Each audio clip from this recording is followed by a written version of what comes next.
ଆସିକି ମାସେ ଉପରେ ହେଇଗଲାଣି। ମୁଁ ସେତେବେଳେ ଚିନ୍ତା କରୁଥିଲି, ସେତେବେଳେ ତ ଧୈର୍ଯ୍ୟ ରହୁନଥିଲା। ତାପରେ ତା ମାଆଙ୍କୁ ଆଜି ଦେଖା କରିବାକୁ ଆସିଲି ନିରୋଳାରେ ଏକାନ୍ତରେ, କାରଣ ତାଙ୍କୁ ମିଡ଼ିଆ ବାଲା ସବୁ ଘେରିକି ରହିଥିଲେ। ତାଙ୍କ ସାଙ୍ଗରେ ଟିକେ ଅନ୍ତରଙ୍ଗ କଥାବାର୍ତ୍ତା କରିବା ପାଇଁ ଆସିଲି, କାରଣ ସୌମ୍ୟର ମା ପରି ମୁଁ ବି ଦୁଃଖୀ।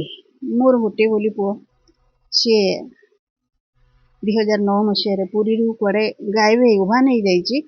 ଆଉ ପୋଲିସ ହିସାବରେ ସିଏ ଗୋଟେ ଡ୍ରାଉନିଂ କେସ୍ କରିକି ବର୍ତ୍ତମାନ ଚାପି ଦିଆହେଇଛି କେସ୍ଟାକୁ।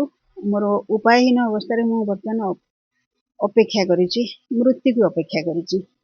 ମୁଁ ସୌମ୍ୟର ମାଆଙ୍କୁ ଦେଖା କରିବାକୁ ଆସିଲି, ତାଙ୍କୁ ତାଙ୍କ ସହିତ ଦୁଃଖ ସୁଖ ବାଣ୍ଟିବାକୁ ଆସିଲି।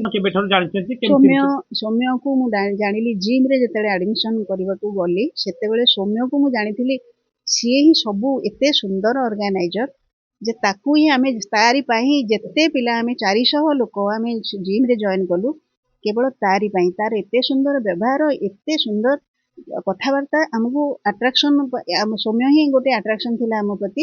ଆଉ ସବୁ ଅର୍ଗାନାଇଜିଂ ତାର ଏତେ ବଢ଼ିଆ ଯେ ମୁଁ ବେଶୀ ଆଟ୍ରାକ୍ଟେଡ୍ ହେଇଗଲି। ମୋ ପୁଅ ବୟସର ସିଏ, ଆଉ ସିଏ ମୋତେ ସମସ୍ତେ ମ୍ୟାଡ଼ାମ୍ ଡାକୁଥିଲା ବେଳେ, ଆଣ୍ଟି ଡାକୁଥିଲା ବେଳେ ସେ ମୋତେ ମା ବୋଲି ଡାକେ। ଆଉ ମୋ ଘର ପାଖରେ ହେଇଥିବାରୁ ଯେତେବେଳେ ଇଚ୍ଛା ସେତେବେଳେ ଖାଇବାକୁ ଦାବି କରିକି ସେ ମୋ ଘରେ ଖାଏ, ମୋ ପାଖରେ ସାଙ୍ଗରେ ଦୁଃଖ ସୁଖ ବାଣ୍ଟେ, କିନ୍ତୁ ନିଜର କୌଣସି ଦୁର୍ବଳତା କେବେ ପ୍ରକାଶ କରେନି, ସବୁବେଳେ ହସ ହସ ମୁହଁ। ମୁଁ ତାକୁ ଦେଖିଲି ଯେତେବେଳେ ଯାଇଥିଲେ, ତାରି ବୟସର ପିଲାମାନେ ଯେତେବେଳେ ନାଚ ଡିଆଁ କରୁଥିଲେ ପିକନିକ୍ ଗଲାବେଳେ, ସୌମ୍ୟ ଚୁପଚାପ ଦେଖୁଥାଏ। ଆଉ କୋଉଠି କ'ଣ ଅଘଟଣ ଘଟିବ କି ସବୁବେଳେ ସଜାଗ ଥିଲା। କୌଣସି ଦୁର୍ବଳତା ମୁଁ ଖୋଜି ପାଇନାହିଁ ଏ ଯାକେ। ତା ବୟସ ସୁଲଭ ଦୁର୍ବଳତା, ତାର କୌଣସି କିଛି ବି ଅବଗୁଣ ନଥିଲା। ତାକୁ ଏଭଳି ଭାବରେ ଛଟପଟ କରିକି ମାରିବା ପଛରେ କ'ଣ ଉଦ୍ଦେଶ୍ୟ ଥାଇପାରେ ଭଗବାନ ଜାଣେ।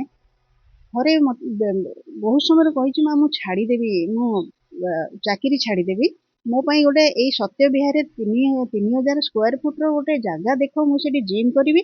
ଆଉ ଦେଖିବ ମା, ମତେ ଏମାନେ ପଇସା ଦଉନାହାନ୍ତି, ମୁଁ ଜିମ୍ କଲେ ସବୁ ପିଲା ମୋ ଜିମ୍କୁ ପଳେଇ ଆସିବେ। ଏଇଟା ହୁଏତ ତା ମୃତ୍ୟୁ ପାଇଁ କାଳ ହେଇଗଲା, ଜାଣିପାରିଲାନି ପିଲା ଲୋକ। ଆଉ ଯୋଉ ଓମ୍କୁ ସେ ମାନେ ପୁଅ ଭଳିଆ ପାଳିଥିଲା, ତା ପାଇଁ ଜାମା ପ୍ୟାଣ୍ଟ ଠାରୁ ଗଞ୍ଜି ପ୍ୟାଣ୍ଟି ପର୍ଯ୍ୟନ୍ତ କିଣି ଦଉଥିଲା, ମୁଁ ଜାଣିଛି। ଆଉ ସେ ଓମ୍ ତା ଗୋଡ଼ ଛୁଇଁକି ଜୁହାର ହଉଥିଲା। ସିଏ ଏତେ ବିଶ୍ୱାସଘାତକତା କରିବ, ସହଜରେ ବିଶ୍ୱାସ କରି ହଉନି। ଭଗବାନ ଜାଣେ, ପୋଲିସ ଜାଣନ୍ତି, ଆମର ନ୍ୟାୟପାଳିକା ଜାଣେ କେବେ ସେ ଛୁଆଟିକି ନ୍ୟାୟ ମିଳିବ।